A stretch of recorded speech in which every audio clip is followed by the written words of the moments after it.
Hey, hey, hey, bumbo, hey.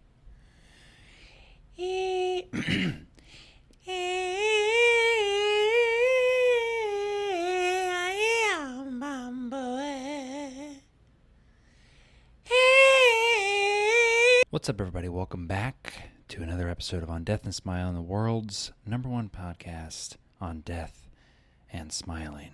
That's our new tag phrase. Forgive me for the beginning there. That's just me doing my vocal warm-ups as my vocal cord. Jesus Christ. Clearly, I didn't do enough warming up. My vocal warm-ups that my vocal coach taught me. A little bit of blanking to get the ball rolling and to clear out any phlegm and to just kind of wake up a little bit. Welcome back. I just wanted to jump in here very quickly. So quickly, you're not even going to know I'm here. Like, insane how quick I'm about to be. I wanted to tell you about a little thing that's going to happen in this episode that I had this is a discussion I had with a friend named Amanda, whom I had just met when we recorded. We very quickly became friends, but we do talk about some darker stuff in this episode, and I'm sure you guys are used to it at this point, but this one does jump into some, suicide stuff. So just a fair warning. It feels like something like, when you watch like something on Netflix or whatever, it'll tell you there's suicide talk and like stuff like that. So it feels like something I need to do. I need to warn you about. So other than that, though, the conversation is excellent. We talk about all the things under the sun, talk about her experience with grief. We talk about her strategies to cope with grief, some stuff I'd never even heard of, some acronyms that I thought she made up. She didn't, turns out. Things that she did to get through it, and the way that she kind of took the bull by the horns with her grief is amazing. So listen to it, like it, love it. Again, #1 podcast in the world. You said that, not me. I love y'all so much. Enjoy the episode. Hug your mother, hug your brother. Tell them I said I love them. And I'll talk to you soon. We're going to play the music. Here we go. Love you. Bye.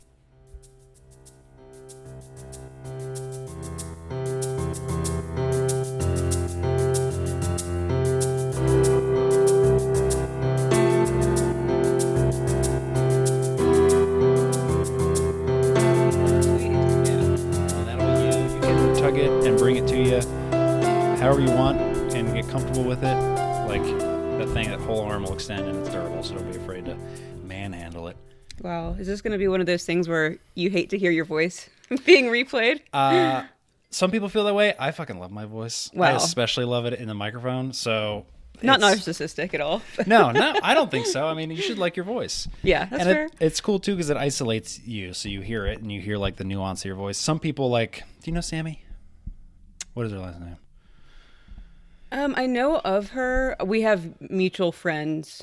I think I listened to the podcast. Yes, her. Yes. She after the fact was like, I hated my voice. And I was like, no. I think you sound great. Yeah. I think anyone that comes on here sounds great. And I'm not just saying that to make you feel good. I think people, like, voices are cool, and I think it's cool to be able to come in here and like exclusively hear your voice and hear your voice in a way that you're not used to hearing it.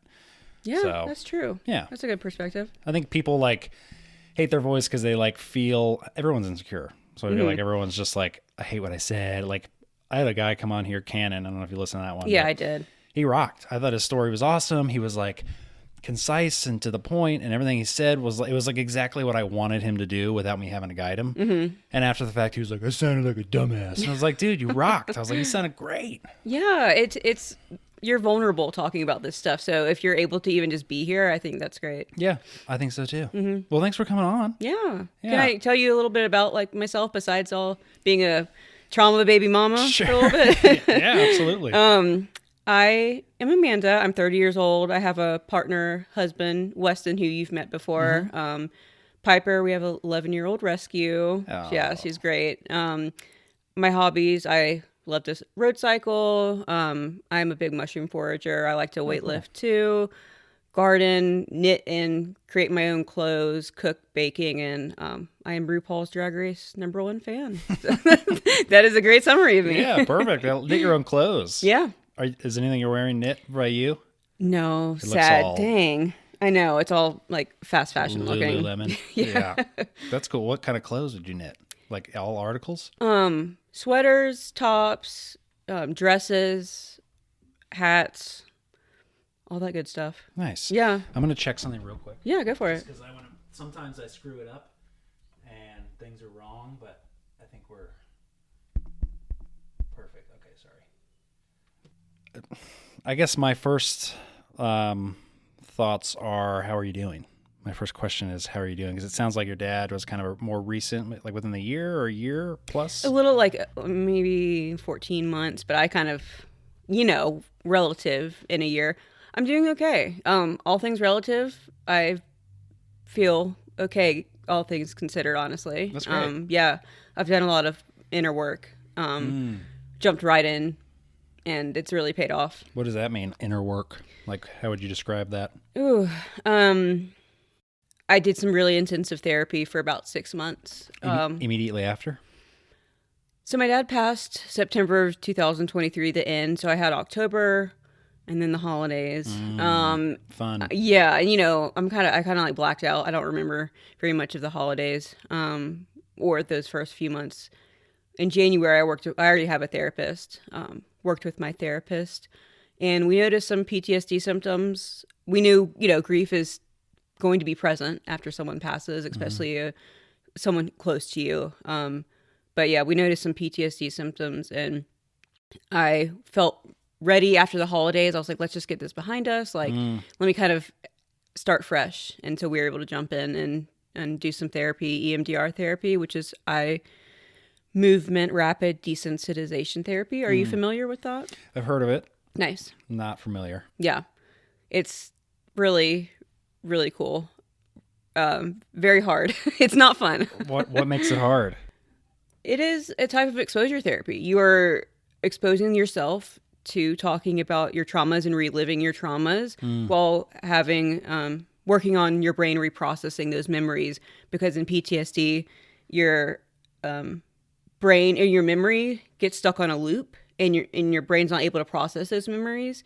It's a neurobiological change within your brain, the way your brain processes memories once you have PTSD. So you have to feel your emotions to heal them. I like that. Yeah. That makes sense. Yeah. And I don't know, these symptoms were very debilitating for me. And I'm the type of person that if there's something wrong, I want to fix it. I don't like to numb or do things like that. I'm really good about like needing, to fix things kind of immediately. But I wanted to give myself some time. Sure. After the holidays. Yeah. That was probably a smart move. Yeah. So what's the rapid eye part? Yeah, good question. They use bilateral stimulation, which is two parts of the brain, the left and the right hemisphere. You're a runner, right? Or do you run? No. Thank you, though. That's very sweet of you. Trying to think. Lauren runs. Okay. I know what running is. So, walking and running. Has she ever gotten stressed before? And she's like, I need to go for a run. Or like, yeah, it's maybe 5 to 6 days a week. It's that's using bilateral stimulation to kind of calm your body down to help regulate your nervous system. You can use eye movements, which is moving your eyes left to right while you're talking to your therapist about these memories and bringing things up. I used chest tapping. So like I went left to right while I was talking about them. You could walk with your therapist while you talk about this. It just helps speed up helping your brain process those memories at the same time, exposing yourself to those traumas. So by like physically engaging at the same time, you're sort of like dusting it off or something, like dusting the rust off. Oh yeah. Yeah. So you did tapping instead of eye shaking. Mm-hmm. That's interesting. I don't know. I'm more of a somatic person in my therapies. If I have anxiety, I have a lot of somatic body symptoms. I'm not very like, oh, I'm in my head, I'm anxious. It's more of like, oh, my heart's racing. Oh, my stomach's dropping kind of thing. So we found that tapping my body helps me regulate better. So your therapist is talking to you while simultaneously you're tapping on your chest, or you're talking about your trauma while you're tapping on your chest. Certain memories. Yeah, there's definitely some certain memories that were stuck on loop in my brain that were very aversive to me. That would pop up constantly in my head. I'll tell you some symptoms that I was having. Sure. Fun stuff. Can't wait. Nightmares, flashbacks, constant like intrusive thoughts. Intrusive thoughts like pertaining to the trauma, or like just like intrusive, like terrible thoughts? Like one day I was in a work meeting and my brain was like, he's dead, he's dead, he's dead. And it wouldn't stop. And it wasn't like I was thinking about that. It was like, Out of nowhere. it was like, it was on a loop and it wouldn't go away. Flashbacks and memory. Yeah. Flashbacks, nightmares, executive functioning difficulties, brain fog and a lot of fatigue. Yeah. Totally. I mean, and grief too. So it's like, those go hand in hand. I was just constantly exhausted. Yeah. I don't think that gets enough like recognition, like the physical toll that grieving takes on you or on people. I know. And when you're trying to be an adult and do all these tasks, it's like, then you get overwhelmed and you don't do anything. Well, that's what's so crazy to me about when people die in the US. It's like, I don't know. I mean, I've never had like a terribly conventional job. So I've always had time off and what my bosses have always been very generous with giving me the time I need to mourn and et cetera, et cetera. But generally I feel like someone dies and they kind of give you like a couple weeks or a month and all of a sudden you're like, the funeral's over and everything's happened and you're done. And then you're like back at work. It was awful. In my mind, I feel like, I know it's like a totally ridiculous expectation. There's a guy on the roof. What's he doing?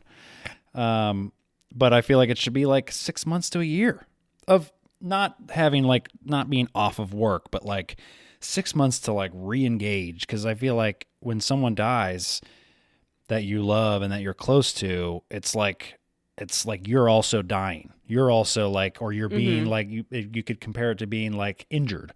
People get like months off for fucking injuries. Yet we just don't look at grief the same way. And I would love to see some sort of change in that,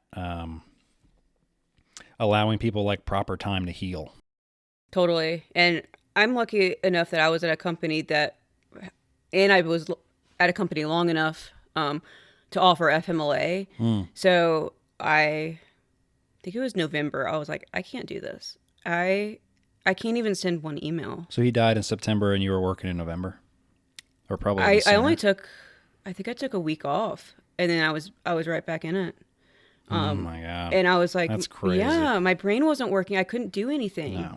Well, and then also all of a sudden, all that stuff is like less meaningful. You're like doing this. You're like, what am I fucking doing with my time right now? Yeah. They were like, do you want to join this call to talk about like, we're doing a fitness club at work. I'm like, I don't give a shit about this right now. Yeah. Fitness club.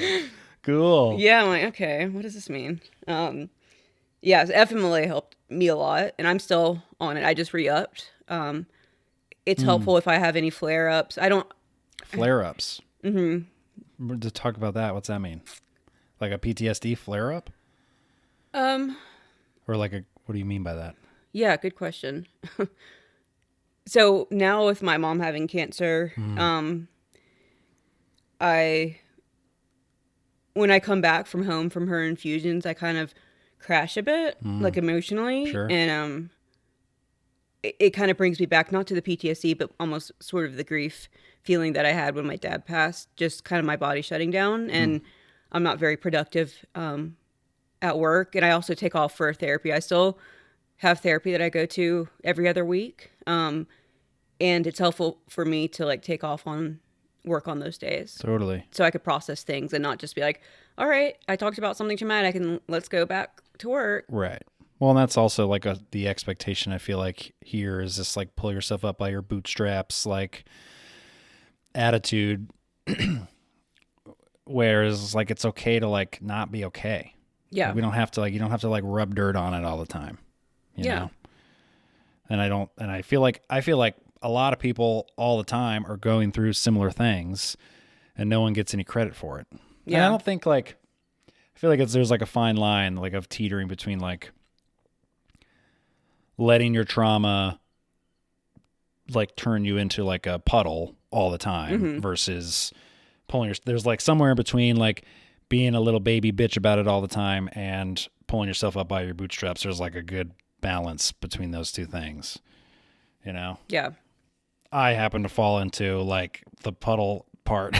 Yeah. Like when the hurricane happened, I was like, I think I had like I don't know if it was a flashback or I don't know, like it brought up, like when bad things happen in my life now, my brother died during COVID. And so I had like ample time, you know, I was getting fat checks from the government through unemployment and I didn't have a job and no one was allowed to see each other. So I was just like alone, but I had all this time to just kind of like mourn and go through like my feelings and like sulk, to be frank. So now when bad things happen, I feel like I just want to sulk for a little while. So like when the hurricane happened, I was just like, and I just like laid on the floor, you know, like that's how I want to deal with it. And sometimes that's not an effective method of managing those things. So interesting. You had that opportunity to have a different perspective of a time of grief in your adulthood where you didn't have like those expectations with that job. And now you know, well, I know with the hurricane, with your job. Yeah, the hurricane did the same thing. And now I'm in the same position where like, it sucks, but at the same time, like my job got destroyed and it's given me like a pretty nice little window to like think about it, deal with it, process it, mourn it, and like try and formulate like a game plan for like the next chapter of my life, which was similar. Like when my brother died, I was like, okay, now what do we do? I don't have to decide right now. You know, I don't know. I don't necessarily think it's a bad thing to sulk. I'd rather you show your emotions than stuff it down, numb it, and then it comes out in some weird way, you know? Sure. I'm all for, you know, I think people don't show their emotions enough, so. I agree.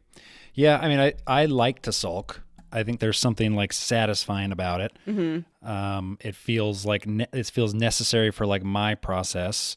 During COVID, my sulking was isolated. I was alone, so it only affected me. Whereas now, like managing like a household and a partner, and the sulking is, I need to be able to balance the sulking a little better, probably. But anyway, yeah, I agree. I think the emotions are important, especially since we're all going to deal with it. Yeah. You know? So your dad was the first big one for you? Yeah, he had cancer, gosh, since I was in second grade. So he had it once, and when I was in second grade, then it came back in eighth grade, then it came back in 11th grade, and then when I was 25, the doctor started noticing some spots that came up again. So, and my mom has been paralyzed before, and I've just dealt with a lot of health issues with my family, so it's nothing new, but I always saw them as resilient, and this was the first time I was like, oh shit, life is really fragile, you know? Because he was always really strong about these things. He never really showed his emotions. He was about the cancer and stuff. So I don't know. It didn't affect, how do I say this? I guess I was naive because I thought life would be okay. And this cancer, he would be fine again. Well, I mean, if he has it your whole life like that, I imagine, he gets good at having cancer because he's just had it. And then you probably get sort of, naive or good at compartmentalizing and be like, well, he's had cancer. It's not a big deal. He's just had cancer since I was in second grade. Totally. It's like just another thing and he'll be fine. That's what kind of cancer? Thyroid cancer, which, gosh, it's actually pretty treatable. But I don't know. I mean, I guess technically he lived for 20 years with it, off and on. When you think about it. So he did have a long life with it. Yeah. That's a pretty I mean, I don't know anything about anything, but like having cancer for 20 years. And I mean, that probably builds like a pretty resilient family unit. And then your mom got leukemia. Like last year? Christmas week this year. Oh my God. Yeah, it was a really fun holiday. Yeah. Can you imagine? Holidays are probably so fun for your family. And it was in the same hospital that my dad died in like the same room type. And I was like, oh, lovely. Well, at least like your grief has like that's your grief. Now you know. Like it's got this like hue to it. You're like, that's the place. It's not like it's like you go to the one hospital room and that's like your trigger. Totally. Whereas if like, if your mom found out like at Disney World or something, then Disney World's ruined. Yeah, it's like once I leave the hospital, I can just leave it there. Right. Yeah, that's a good point. I've never thought about it like that, honestly. I fucking hate hospitals. Yeah, I don't go to them. I hate them. Because my mom died when I was 15, and like now when I go to hospitals, I can like feel myself. I can feel like my skin like tighten around my bones because it's just like it takes me back to like the like most terrible event of my life. I mean, one of. Yeah, you were so young. That's awful. Yeah. I feel like I'm a different person from then, so it almost feels like I'm remembering someone else's. Like I'm like, man, that sucks that happened to that kid, which is weird. Like my memory of it is like I'm thinking, like I have sympathy for a 15-year-old kid and not my own self. Wow. That was weird. Well, very insightful. Strange. But now when I go to hospitals, I just am like, and I don't think anyone has like a good taste in their mouth towards a hospital, but totally. I can feel there's like a visceral, physical like reaction when I go to hospitals now. So like with your brother too, right? Like, yeah. Yeah, his was weird too because of COVID. So like everything was fucking all shaky and weird, and they like finally like bent the rules towards the end because he ended up going into a coma for 2 weeks. And so at the very end, my dad and I were all like, we were allowed in at the same time. But up until that point, it was like we had to take turns to go and like hold his hand and like cry on his chest and stuff. It was really weird. Was he was on the ventilator, I'm guessing? Mm-hmm. Yeah. That shit sucks. Yeah. It's very traumatic seeing that, you know. Oh my God. Yeah, it's awful. Life support. Mm-hmm. And then I don't think I've mentioned this before to anyone really, because it's just like one of those things that it's not like it's not good party talk to mention this. You can tell it to me. He like seized one night and like while he was in his coma, and he like bit through his tongue. Oh shit. So like over the like 2 weeks, he's just like progressively getting worse and worse. And we're just like, what are we doing here? Like, let's just call it what it is and finish this thing. Yeah. So, but at the same time, that 2 weeks was like, I'm hanging out with my grandma, I'm hanging out with my brother's friends, and my dad and I are like drinking beer in the hospital parking lot. So like, I wouldn't trade it, but it just was brutal. It's like a brutal thing to like watch anyone go through, let alone someone that you cherish. So hospitals are like, I'm grateful for them, but fuck them. I don't want to do it. Wow. Do you have any traumatic memories from that hospital, like seeing your brother in that state? I mean, the whole thing, when I think, that's the weird part is like, I am sad about it still, but I do, like in my times of grief, especially like when it first occurred, I felt very much like a rock for people. Like, I remember like my grandma and I sitting in the lobby while my dad's in there, like hanging out with my brother and doing whatever they were doing, and like making her laugh and stuff, and then same for when my mom died, same for like, my brother is 4 years older than me. And right after she died, I remember like going back to my grandma's house and sitting there and having to like be this, I was like, you and me against the world, my man, like trying to like cheer him up. And it's just weird because I was sad, and it is sad, but I remember those things, not with a fondness, but with like maybe like a pride, like some like pride. Yeah. With the way that I like handled it. Him biting through his tongue was pretty awful. And then like the drive up, because I basically got the call that he was being hospitalized and everything was fine at that point. We were like, oh, he's good. Like I had talked to him on the phone. I was like, everything's great. Because he was withdrawing from alcohol. Mm-hmm. And then, so the drive up was pretty like, it was like 16 hours to get to Rhode Island, or get to Maine and then Rhode Island. So the drive was pretty brutal. I remember that being just like alone and like just feeling like I'd like cooked like 6 breakfast tacos. So I was like full of like 14 eggs, and I was like crying, like beating on the steering wheel. But I felt very close to a thing that I don't feel often, which is like spirituality. Like, felt like I was able to like talk with my mom at that point, and like also talk to my brother who was still alive, but he didn't, like it was just weird sort of like connectivity that I don't feel like I'm able to find outside of like turmoil. Yeah. So we're very similar in that aspect of the roles being played during tragedy. Yeah. Mm-hmm. Are you the kind of the rock? Yeah, my mom was in very much shock. My sister, inconsolable, crying, and I had to like make the medical decisions basically for my dad. Yeah. Your sister younger? Mm-hmm. Yeah. Yeah. Wow.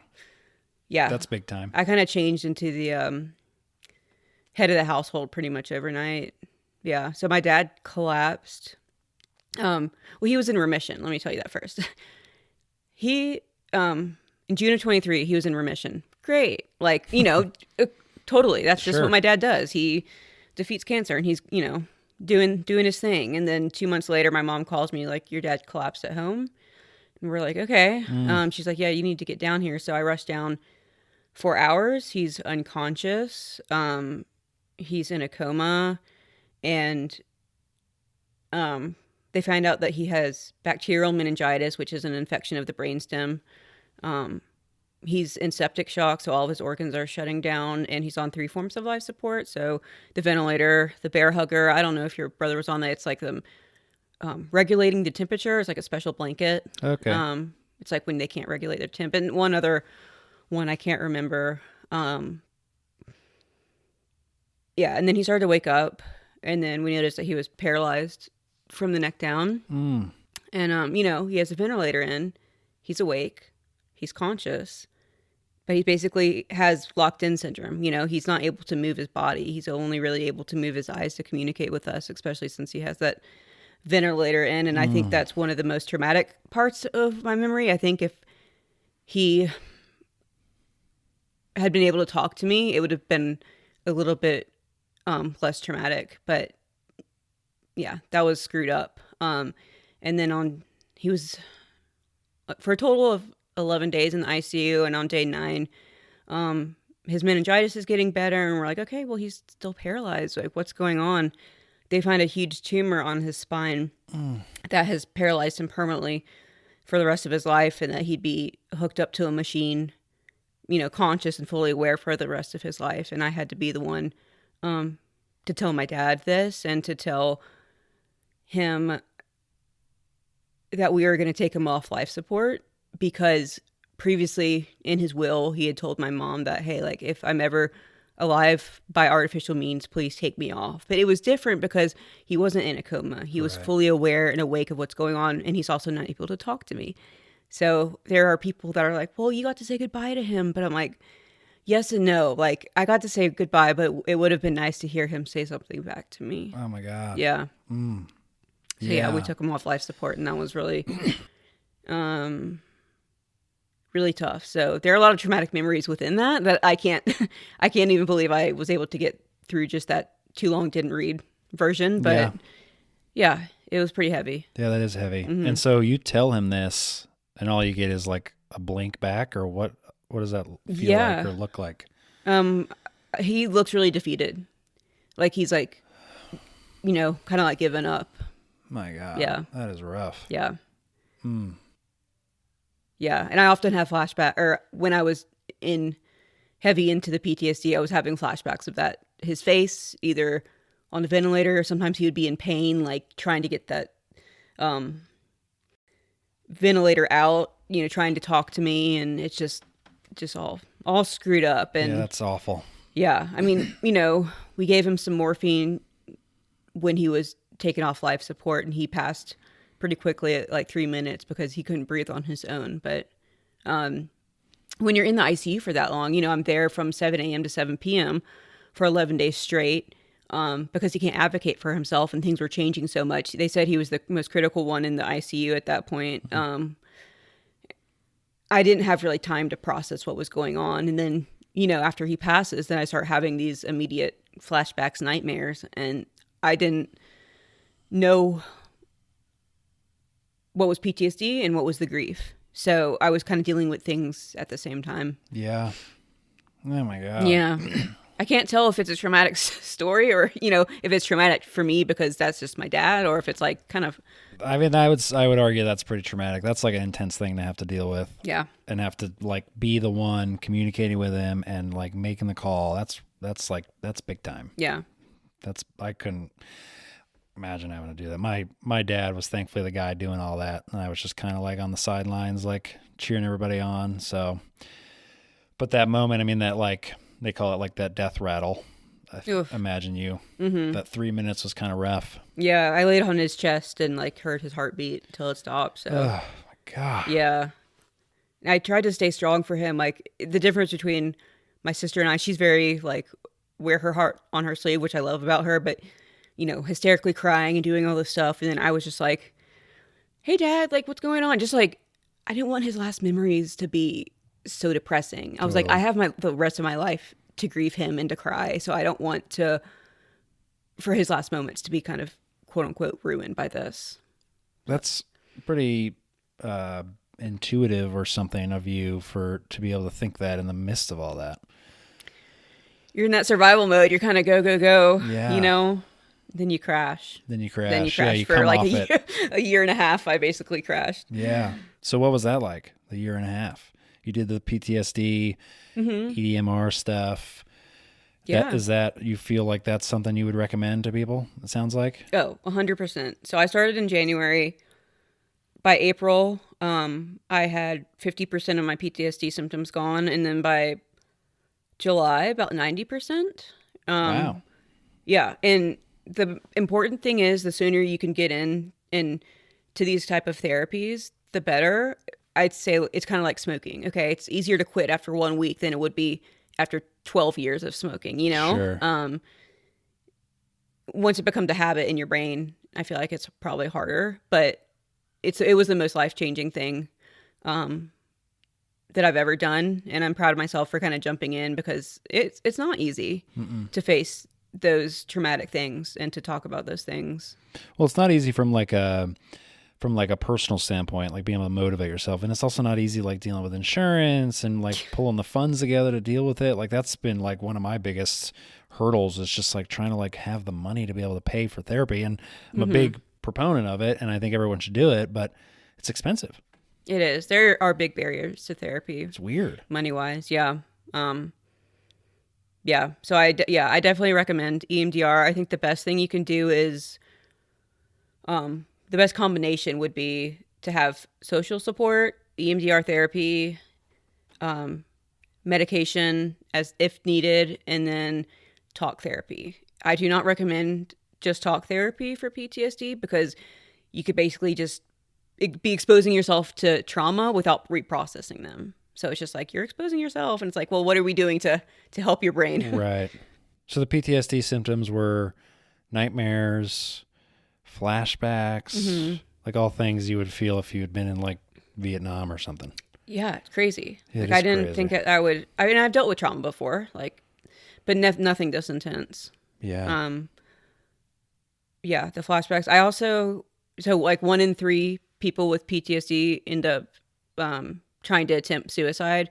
And I definitely had some suicidal active and passive ideations during this because it was so aversive to me. Suicidal thoughts aren't technically a symptom of PTSD, but they can come about from the symptoms. Like you're dealing with all this and it's like so overwhelming. What's an active versus passive ideation? Passive would be more of like you wake up and you don't want to go to work and you're like, oh, I wish I could just sleep forever, and active is like, oh, I don't want to be here anymore. Like I want to shoot myself in the head. Yeah. How are you doing now with these thoughts? I'm doing fine. I haven't had them since June. Okay, great. Yeah, it's been more than 6 months, and EMDR is definitely life-saving Sounds for like me. it. Yeah, it was really debilitating. I really have a soft spot for people, especially veterans, and it does scare me a little bit with the hurricane here, and I know of people who've had near-death experiences or have witnessed death, and I'm like curious to see if there are people in the community that don't know that they have PTSD and are just walking around with it. Yeah, I mean, that's what I was thinking for you. Like, thank God you like were kind of in tune enough to be like, oh, or with your therapist to be like, oh, we should take care of it. We should nip this in the bud. Yeah. That's like impressive. Yeah. I don't feel like that happens like that very often. Where you're like, oh, I have PTSD. Okay, let's deal with it. Yeah. Let's not have PTSD anymore. That's fair. That's fair. Yeah. I was lucky to, I have a clinical background, plus I was already in therapy. So like, it was just kind of like the perfect storm to be able to help myself. Yeah. So the suicidal stuff, is that just like thoughts that are in your brain? Is that like, can you like pinpoint, was it like certain feelings you had where like, I don't want to feel this? Like what was like the, like, other than obviously the obvious things like it's PTSD and your dad's dead and all these terrible things are happening. Like what's the like instigator for that? Is it kind of like, oh, you wake up and you're like, I don't like this and I want to do this. This is terrible. Or is it just kind of a constant looming feeling for you, or was like, what was that like? When I would wake up in the mornings, besides having nightmares in the middle of the night, I would wake up and be constantly bombarded with flashbacks, and I couldn't get away from things. And then throwing the grief on top, it was like, I didn't know how to function. I didn't know how I was going to get through this. And this is kind of early on, not knowing if the EMDR would be helpful for me. I would say it was more like, I don't think I can handle this kind of thoughts. Like, I don't think this is for me. Like I don't think I'm just gonna dip out, you know? Yeah. It was looking back, I'm like, it is kind of scary to think about how far deep I was in with that, because my brain was in such a place that wasn't functional. Totally. Well, it's not something you're like aware of until after the fact. And you're like, oh my God. Yeah. I was like in a dark, dark space then. Yeah. I mean, it sounds like you actually had somewhat of an awareness, which is cool, but it also sounds like you had like not a team, but like your therapist acknowledged it and you acknowledged it and you're like, okay, yes, let's manage this, which is better than a lot of people. But I feel like most people you're not aware of the way you were feeling until after the fact. Yeah. Like I think back to like the year and a half-ish after my brother died and post-COVID, and I was like drunk. Like I was working at the brewery 60-hour weeks, covering the pain with work and covering the pain with booze. And I didn't really and it was fun. Like we were having fun and it was like long days. I was making bank. It was sweet. And then I like think back and I was like, holy shit. I was like thin and like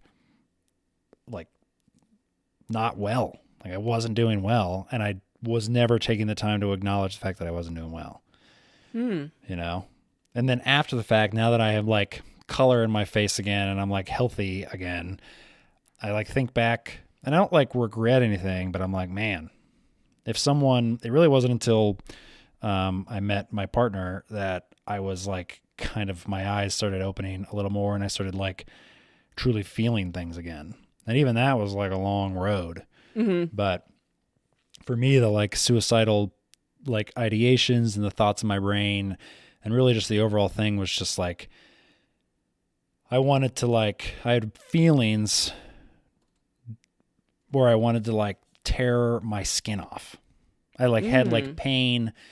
I had like this frustration inside, like I keep referring to my skin, but that's where I felt it like in between like my skin and my bones. This like weird, like angry, woe is me, like feeling of being like I'm a victim in this world, and it like hurt, and I wanted to get rid of it. I didn't want it anymore. And in my mind, I never like genuinely was like I'm gonna kill myself, but like I did have these constant flashing visions of just like a gun in my mouth or against my head. Yeah. And it was like, yeah, it's pretty serious. It was never like I don't have a gun. I never thought about getting a gun. Like I worked right at Dick's Sporting Goods. I could have went and bought a gun. It never got like to the point where I was like, I'm going to do this. it just was like, it was just like this, almost like an intrusive thought. Like I just kept seeing a gun and it would like find its way towards my head. Yeah. It was weird. It was sad. I hated it. I mean, it is serious because sometimes with suicide, it can happen. You're having these thoughts, and sometimes what I've seen is people get really erratic and irrational at some point. Like something happens to them again, and then it's like game over. So like, you're noticing these thoughts, but like, they are pretty serious. Yeah. Yeah. And that's always my thought. Like, so my brother, as far as anyone is concerned, as far as I'm concerned, he like took his own life with alcohol. Mm-hmm. And I think that's a similar thing. Like, I don't think it was intentional per se. Like, I don't think he was like, I'm going to drink so much vodka and die, because there's better ways to kill yourself. But I think it was just sort of this, like, I don't think he was really like in control or something. I don't know. It's hard. It's still something like that I struggle to put my finger on, mainly because I can't ask him why are you dead? Yeah. I would like to. I think I'd like to have that answer, but it's like, I think he just like was so deep that, and actually I think the moment that he was hospitalized was him being like, oh my God, I need to like get off the alcohol. And I think he realized that he couldn't do it without professional intervention. But then it's like too late at that point. Then it was too late. I think he withdrew. I don't say this often because I don't want to point fingers, but I wonder, I don't know if it's true, but I do wonder if there was maybe, because he was on Ativan. They were like pumping him with Ativan. I don't really know what Ativan is, but I think it's the drug you use when people are weaning off of alcohol. And then, so I talked to him that day, and then the night goes by and my dad gets a call at like 3 or 4 a.m. or something like that he had coded. And I was like, what? Why is he coding? Everything was fine. I just talked to him. He was loopy. He was like out of it, but like definitely didn't seem like someone that was going to die. Yeah. And so like on my drive there, I was under the impression I was going to like walk my brother out of the hospital and go put him in rehab. That was what I thought was going to happen. And then all of a sudden the conversation changes very quickly to your brother's in a coma. It's not looking good. And we're like, what the fuck? How did that happen? So I don't say this out loud really, mainly because I don't want to like blame anyone, but I often wonder if there was some sort of malpractice or something accidentally happened that wasn't supposed to happen. That is weird. It's weird. To go from that without any underlying, and he was being treated already. Yeah, it's weird. Kind of strange. But I also feel the same way about my mother's death too. She got a neurovirus in, I don't remember the months, but like probably like 6 months before she died, she had gotten this like terrible sickness. We took her to the hospital. She was like throwing up, diarrhea, dehydrating. And they're like, you had a neurovirus, gave her IVs, sent her home. She was fine. And then it happened again in January the next year, and she died. And I don't think that was like malpractice or anything, but it wasn't like, there was no, hey, if she shows symptoms of this again, like this is what you do, or something like that. There was no like to me, it's like kind of could have been a preventable thing again, but I don't know. Anyway, it doesn't matter. I mean, it does matter. It's just, what are you going to do about it? Nothing. I just think hospitals are weird. I think like you were talking with your dad, I was thinking like I'm glad that you were able to have the time with him at the end, but it does sound like it created more trauma. Like having kept him alive created more trauma for you than it would have had he just collapsed and died. Yeah. Not that I wish that on anyone. And I don't know what you would prefer. You probably prefer the thing that happened because that's what happened. But I wonder if we could save people from traumatic hospital experiences like that if we just like let like life do the thing that it's supposed to do. Yeah, I think that's a good point. And once we found out like this was like a permanent thing, we didn't really waste any time. So I was like, we don't want to like, but yeah, it is a good point. I'm like, I do often wonder, I'm like going back, I'm like, what part triggered the PTSD for me? Like, was it just the death in general? Was it the way he went out? So I'm like, I'm just curious, like different circumstances would have given me, different outcome. Totally. Yeah, I mean, I gotta imagine I don't know you well at all, but I am proud of you Oh, for where thanks. you are now, because it does seem like you've managed it and come a long way, and it's impressive to see. I mean, my brother was a perfect example of someone that kind of let not only his grief cripple him, but also just like life and circumstances. And, what you said something a couple minutes ago, like, the thought was like, I'm going to dip out. I think he like had that thought. He's like, I truly don't think like my brother was like built for this world or something. Like, I don't think he had like the tools. I think he could have. I think everyone's capable of like being great, but I just don't think he was like meant to be here, because everything was just, he like was easily frustrated by pretty much everything. He hated authority, he hated the rules. He couldn't live with the fact that his mom died when he was 19. Like, he just, all of it, like everything was just, he was always a victim of like being here. So not that I think that gives him a pass for being stupid, but I'm relieved that he's not in like terrible pain anymore. Yeah. Because I know the pain. He gave me the pain. He brought that pain into my life to show me what he had been feeling probably for a lot of his life. So.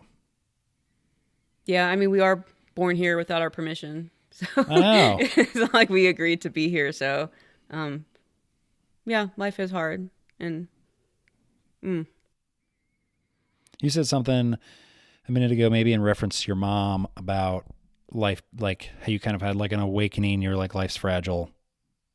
My mom has leukemia. My dad's dead. What does that mean? Life is fragile. How is that like a mantra? Is that something that affects the way you live your life now? Or what do you do with that information that life is fragile?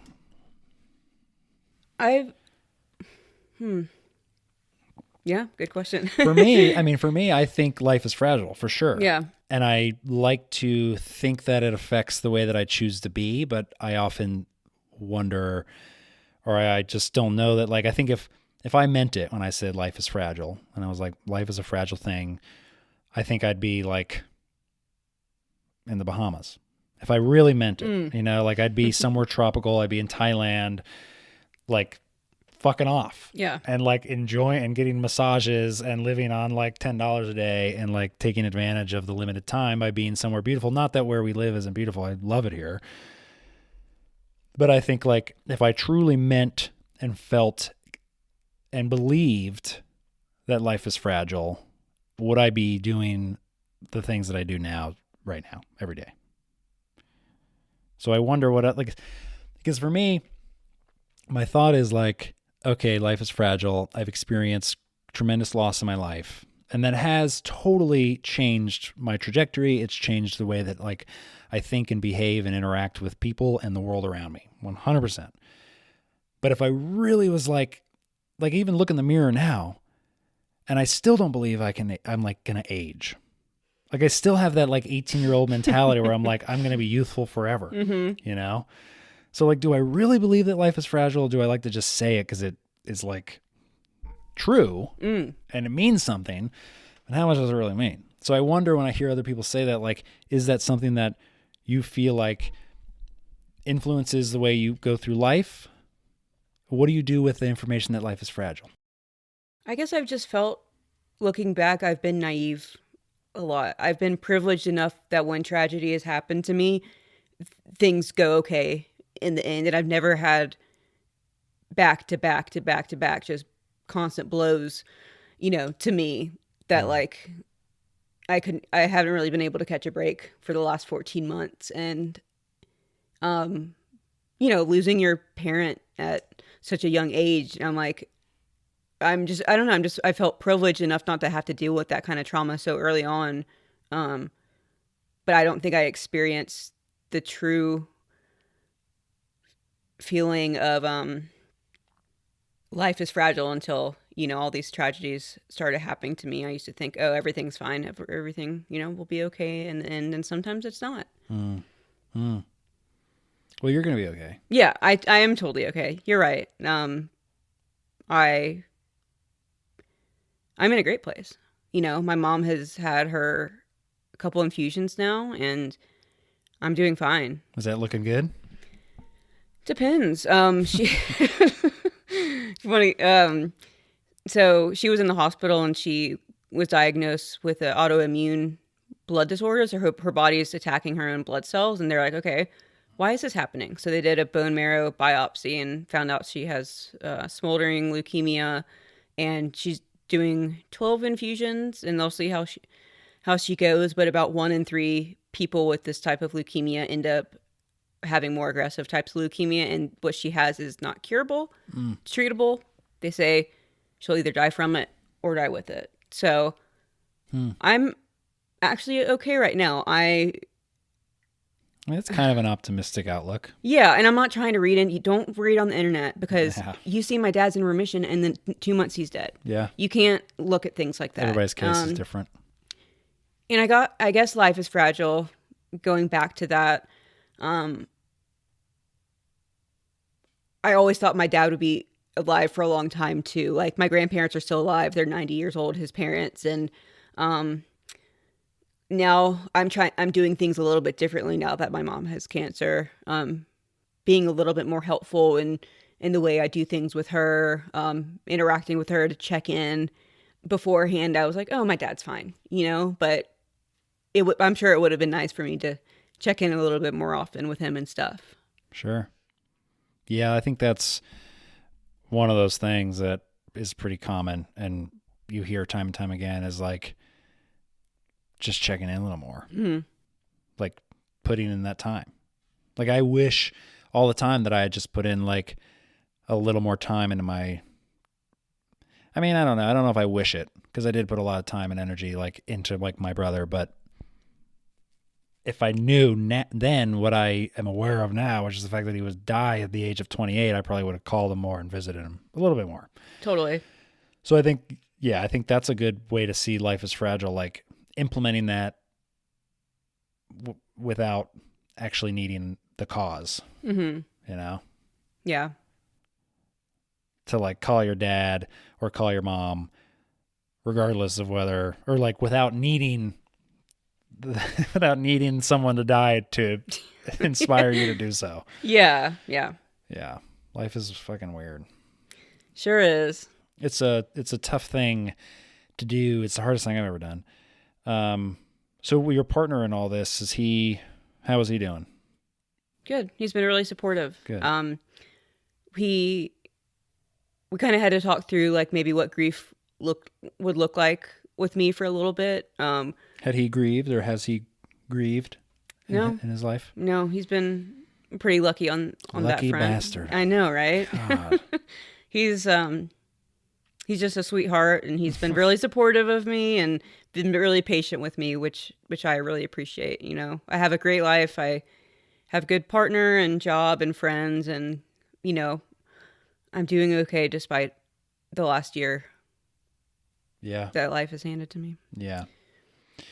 I don't know which one I would rather, because I actually oftentimes feel grateful for my experiences, especially as a young guy. Because I do think it's like hardened me, and it's turned me into someone that can manage my stress pretty well. And I know how to deal with hard shit, because I dealt with the hardest things. I don't know that I think I would prefer that. I think I'd prefer having loss early in your life versus later in your life. Interesting. I mean, maybe I don't know. Maybe I'm just saying that to make myself feel better, but it does feel advantageous. Yeah. I mean, you do change, and I don't sweat the small stuff. I used to a lot. Sure, same. Yeah, and like the fact that I'm able to kind of cope better, from my dad's death, PTSD, to the hurricane, to my mom, now, and I'm like, I'm doing fine. Like that, and yeah, I don't care what people think anymore. I don't, I don't care. Totally. I really just don't care. Yeah, I think that's huge. Just to not be spending time worrying about other people's thoughts about you, or the things you do, or how you spend your time, or anything else, really. Yeah, and I'm trying to think about anything negative that, like, obviously working through the therapy, but like past that, like, I don't think so. It's like definitely shaped my friendships, I'm like, you were there for me through some really hard times. Like I appreciate that. So, and I appreciate my friends who understand mental health. I gravitate towards my female friendships who, have that deep understanding of that. And, yeah. Yeah. And your dad's not like dealing with cancer anymore. Yeah. So that's great. Yeah. That's the silver lining, I think. For me, are you religious at all or spiritual or? Actually, no. No. And, I don't know if you are, but. I'm not religious. No, I'm. In fact, I think this has pushed me even farther away from religion. Not that I was before, but I also find a little peace for me. I find a peace in like, my dad's time is done. And like, I also, any guilt that I feel, I don't know if you've ever felt like those feelings of guilt after someone passes. It's like, well, he can't feel emotions right now. He doesn't have a human body anymore. So there's no use in stressing about that anymore. And I find peace in that, that he's done his time. And I guess I don't need to be like, oh, I need an afterlife to like look forward to cope with this. Yeah. So when you die, because it'll happen, do you have any expectation that you'll meet them again or him? No. You just kind of like you had your time with him and that was it? Yeah. I actually have a pretty close relationship right now with him, even though he's not here. I felt like I've actually gotten closer with him after he's passed in a weird Tell me about that. way. How does that work? I've learned a lot about him after his passing, and I still talk to him kind of like in my head, like, oh, like this reminded me of you. And then I know exactly what he would say back to me. And it's like, he's still around in my head. I'm half of him. Mm-hmm. So. Mm-hmm. That's cool. Mm-hmm. That's a cool thing to acknowledge. That was something I still feel, but I felt really, really strong like first like 6 months to a year after my brother died. I was like, I just kind of felt like it was everywhere with me. Now it's less because I feel like I'm not forgetting him, but I don't think I'll ever forget him. I feel like I forgot my mom, which is weird. But for my brother, I like the guy that he was. I mean, it's been almost 5 years since I last saw him. Like that's a decent amount of time to like, friends that I had 5 years ago or places that I were 5 years ago, I don't remember terribly, like, so it feels like he's with me less, although I still have this like voice in my head and these sort of like the dumb shit in my brain, like the dumb, silly jokes and inappropriate things. I'm like, oh yeah, nice dude. I'm like, hell yeah, brother. I remember him and I like, and I'm like, that's the guy that I can laugh at this because I know him and I would have laughed at this. And that feels comforting. And that feels good. You don't have to constantly think about them for them to, for you to care, to know that you care about them.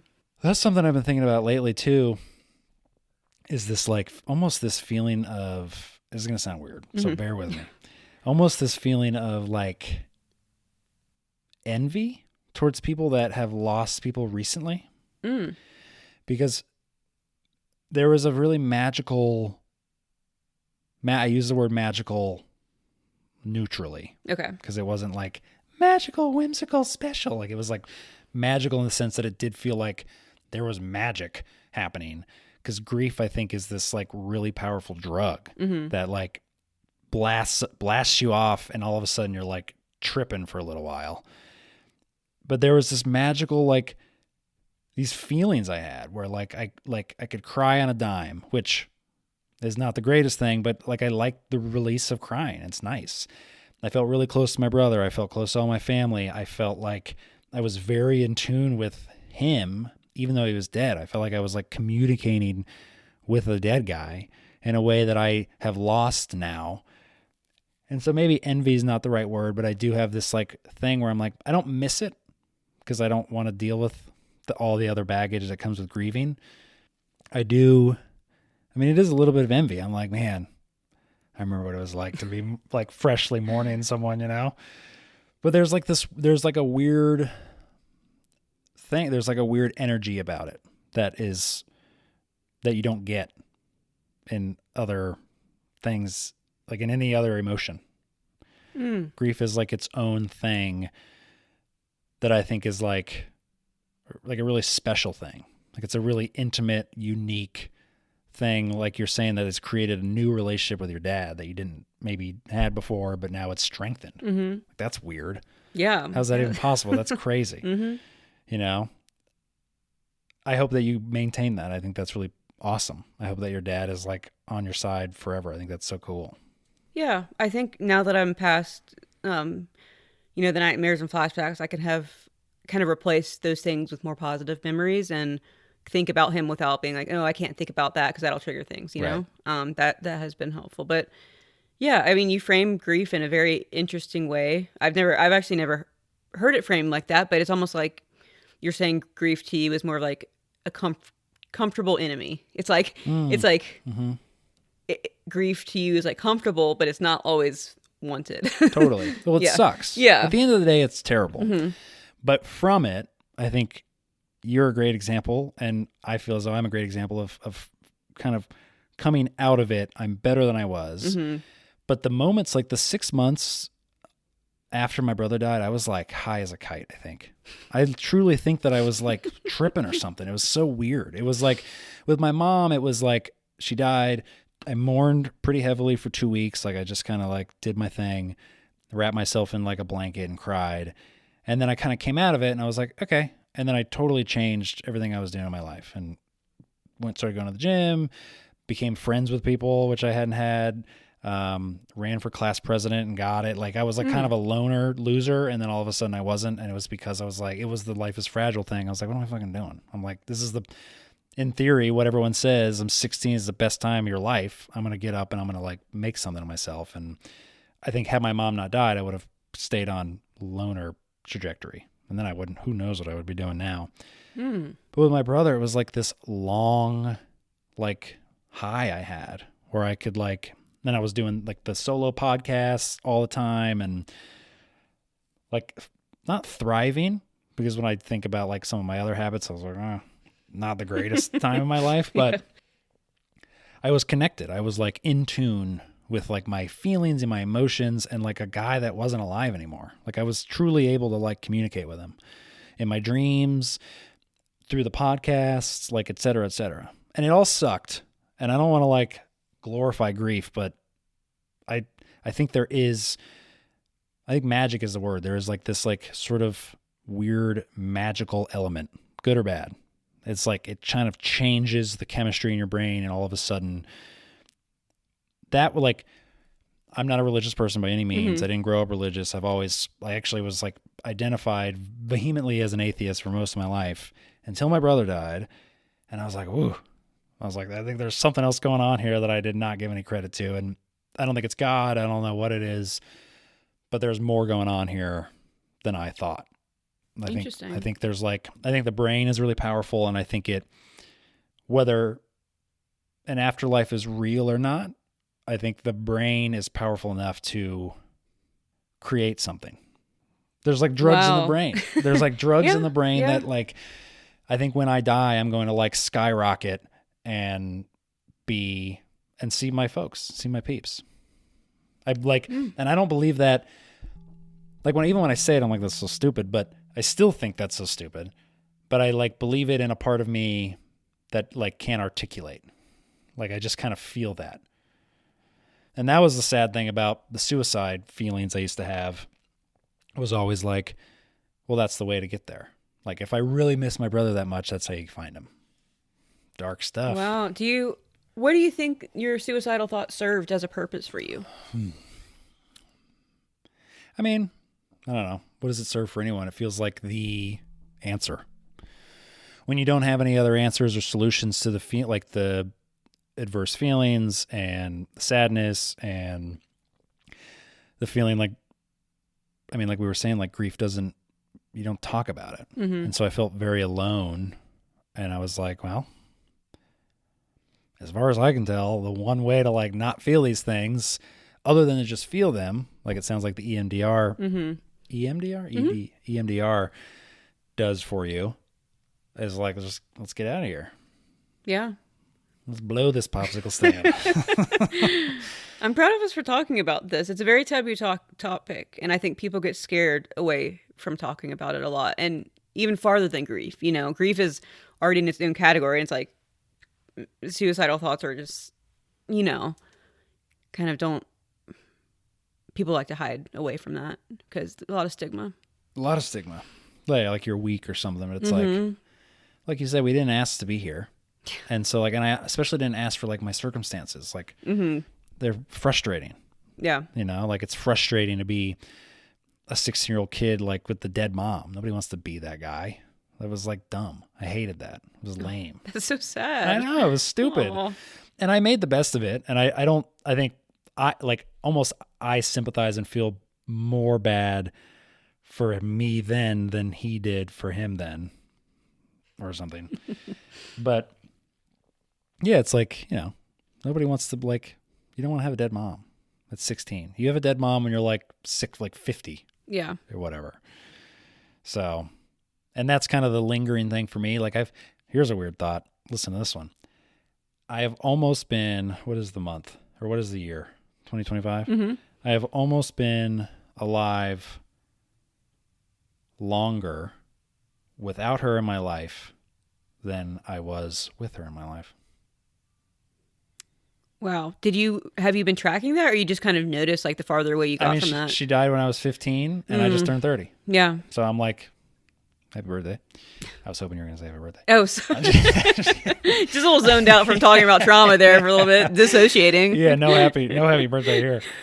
So now there it is. I've like crossed the threshold, and in like a year and a half, I will have been alive longer as with her as a dead person than she was as a live person.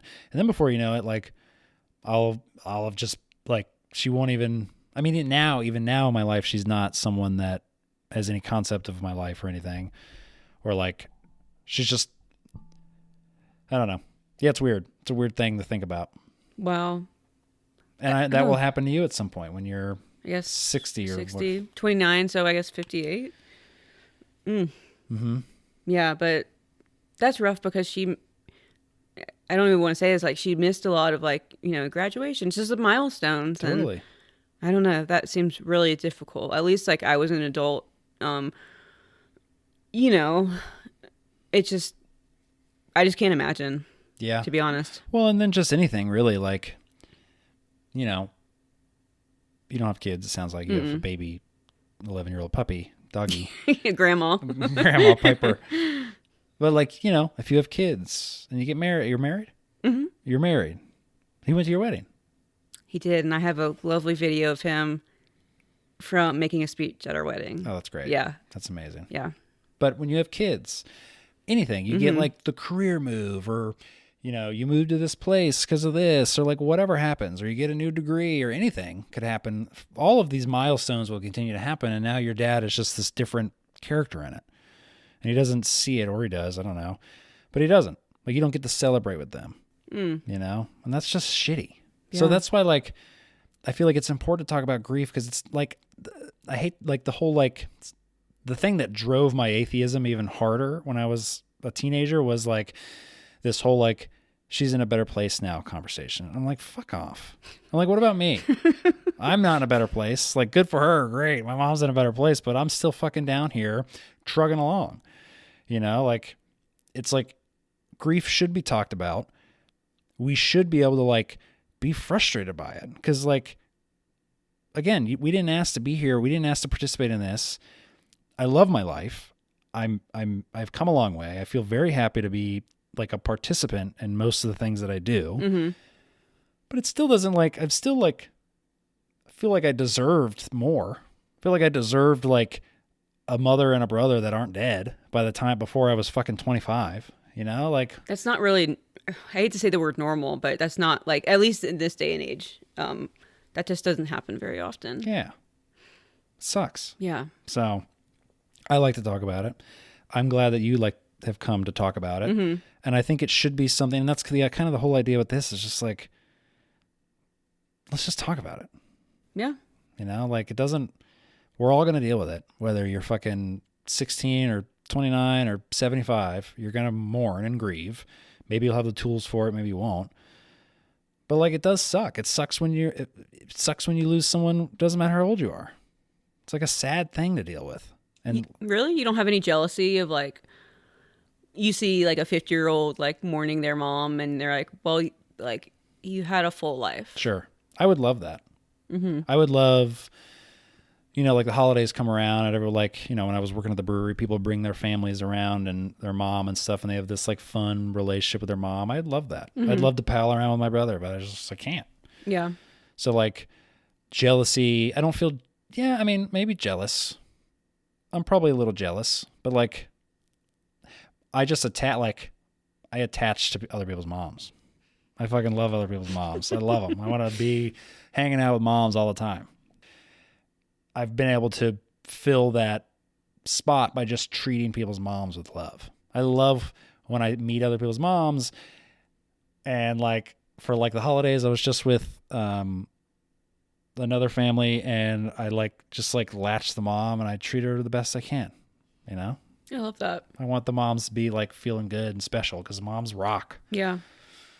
So, and I don't have like, I was kind of a shithead. So to my mom. So like now that I don't have a mom, I'm happy to not be a shithead to other people's moms. Teenage years. It's a rough, yeah. Oof. Yeah. I was, a little spitfire. Yeah. Yeah. I think we all are kind of shitty at that time. Not a good time. No. So that's for me how I feel fine with it. I'm just like, I treat other people the way that I would, I want to be treated, but then B, the way I wish that I could treat people that I can't treat anymore. Wow. So I feel great talking to you. It's so great, like, especially with you having such a long experience with grief. It's refreshing to have a different perspective, but also like a positive, and not in a toxic positive way, like forcing it. It's like you've dealt with your grief. You're kind of on this other side, and you've had kind of like a comeback story almost. Thanks. So. Yeah, I feel proud of it. I feel proud of like my experiences, and again, I think there's always going to be this like feeling of like, I do wish that I could talk to my brother. Like there'll be days, even still now, 5 years in, where I'm like, I'll be just kind of down for the day or irritated. And I'm like, I don't like this. I don't feel like this is fair. Still, I'm like, this sucks. I hate this. But the general thing that has come from it has been, I think, net positive. Yeah. He's not in pain anymore. I'm better than I've ever been, maybe, as far as I think. And I've gotten closer to people that were in his life. Like I'm friends now with, almost like familial now with his best friends. So like there's new bonds that have been created, and we see each other every year, sometimes several times a year, when we kind of celebrate him. And now we have like, and that's my favorite thing about having dead people, is now I like celebrate. I have 3 birthdays as far as I'm concerned. Wow. What do you do for birthdays? It depends. Usually lasagna is involved for my mom's. So hers is in April. So I'll make lasagna, or we'll go and I'll just wine and dine myself. Or I'll like make something I've never made. And then for my brother, it's something similar. Make like a meatloaf, or like go eat Italian food, or eat chicken fried steak or something stupid. Like, and I just celebrate. You just all of a sudden have these like, and same with their death days too. I get like 5 birthdays. It's amazing. I forgot about the death days. Yeah. Yeah, you get the death day, and then you have the half death day. Oh, that's a new one. That's oh man. Oh no. Yeah. So all of a sudden you have confetti like 6 times a year. It's great. Wow. So this past year, I trained for a personal bike ride for my dad, and cool. I raised money for like bacterial meningitis and cancer, and got to do what I love and ride my bike. So that's amazing. It was great. And then Wes and I pigged out on some Mexican food and called it a day. Nice. The bike race is cool and more admirable than me eating chicken parm, but Hey, That's awesome. it serves the same purpose though. Yeah. You know, you're honoring somebody. His birthday falls on Father's Day, so it's like, which is like, it could be double grief heavy, or, you know, you kind of get it out of the way if you're feeling sad. Sure. So. Yeah, double the party. Yeah, that's good. Then you don't have like two things to like dread. Yeah. I guess Father's Day moves around, but like it's every 4 years it'll fall on the same day or the same weekend. So. Father's Day moves around? I guess it does. I think it's like the third. It was like Third second or third Sunday of June. Oh, I guess that makes sense. Weird.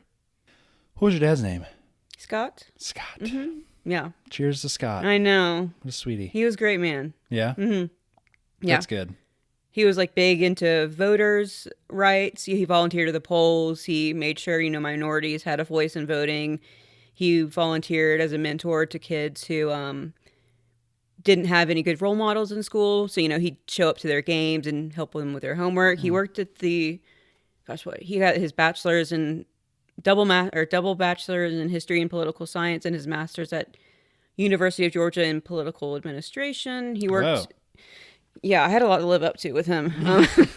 He worked with the governor at the state of Georgia for about 40 years. He was the director of budgeting and auditing for the state. So I couldn't do it. So numbers and I don't know, a lot of stress. So he was smart and he loves history and he was really quirky, kind of nerdy, but I love him. Yeah. That's sweet. Scott, how old was he when he died? 65. My parents had me a little bit older. I call myself a test tube baby. I was born via IVF. I think they couldn't have kids. So like, because back in the 90s, they tried for a long time and, yeah. Whoa. Here I am. Was your sister the same? She was an accident because my parents didn't think that they could get pregnant. Wow. Yeah. Wow. Yeah. But it's kind of like crazy that like wild. she's younger than me and they were able to have her after me. I wonder what happened. Or they just maybe didn't know that they could have kids or it was really challenging and then all of a sudden. I don't know. Huh. Little miracle. Yeah. Is she a little miracle or do you guys get along? We do. We're kind of polar opposites, but we love each other. How's she? She doing okay? She is. I mean,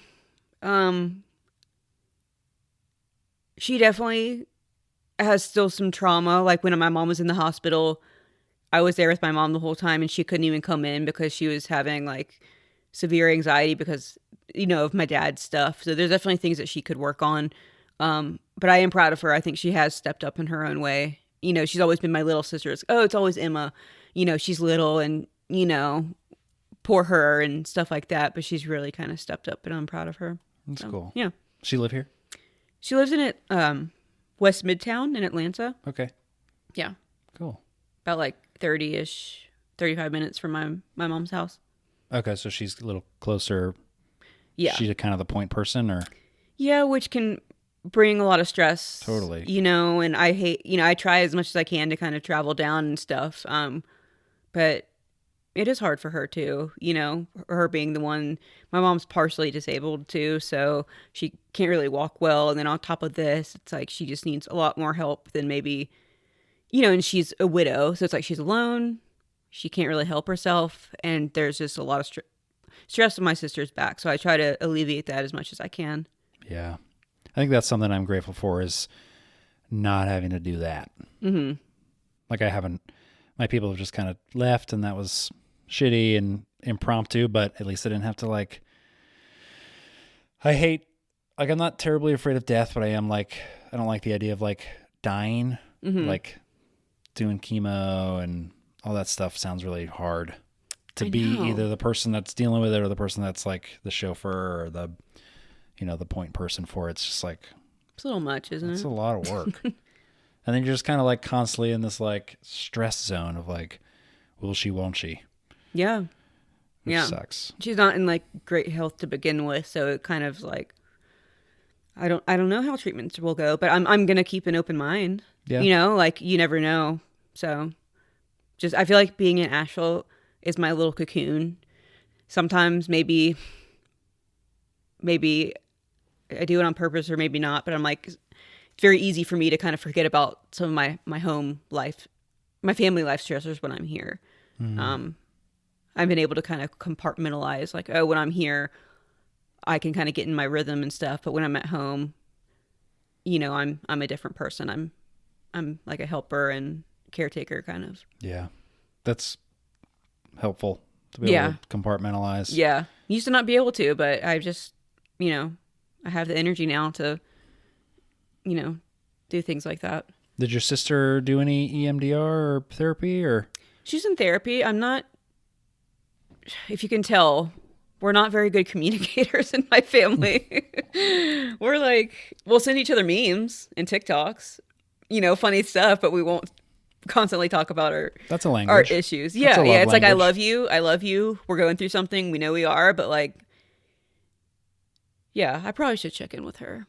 I probably should. I know she's in therapy, but the fact that she was like having such a visceral reaction to not even being able to come up to the hospital or, you know, I'm like, you know, I know she's not having flashbacks or nightmares, but there is some heavy trauma there that maybe she could work on. Totally. Because you don't have to have, you know, PTSD to be bogged down by trauma. Your trauma is valid no matter diagnosis or not. Yeah.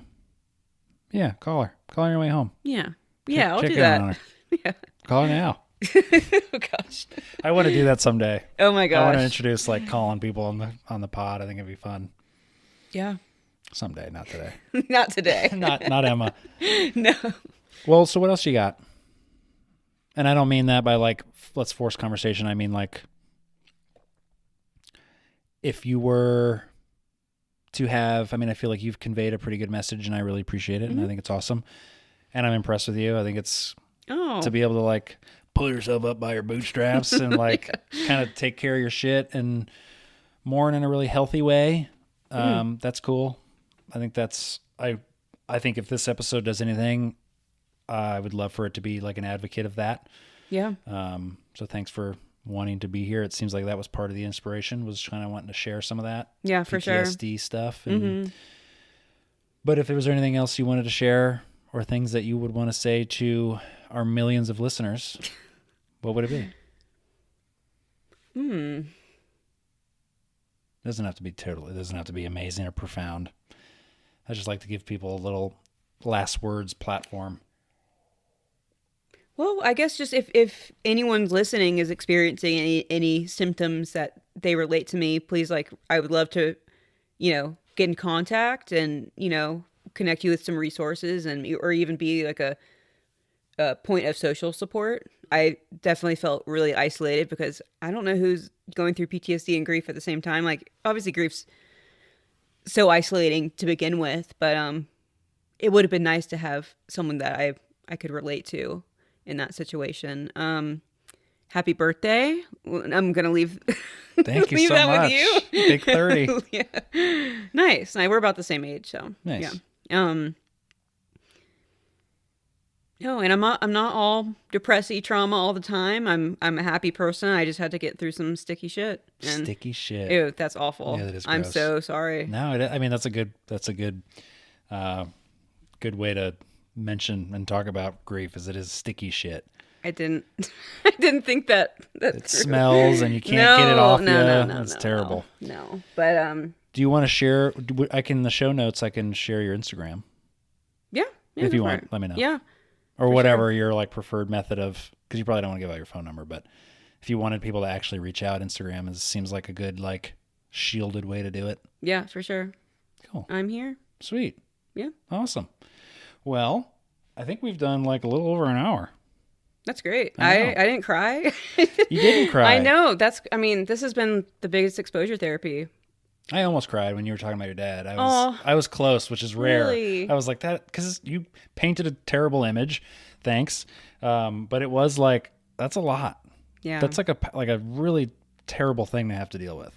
It's very validating to hear that because it's you, my therapist, Weston, and my best friend, Haley, who know about that story. So I'm like, in my head, I'm like, I don't know, you know? So it's very validating to hear, oh, that actually was pretty awful. And that's what I think I told you on the phone. Like, even if this doesn't go anywhere, I think it's powerful for you and I. It helps me because even just this morning before we came in here, I sometimes feel like an imposter. Like I kind of feel like, and Sammy talked about this a little bit, but I'm like, is my grief even like worthy of talking about anymore? Or is it even like real anymore? But then I get in here and I talk about my shit and I hear your shit and I'm like, oh yeah, that sucks. I remember now that was sucky. That sucked. I hated that.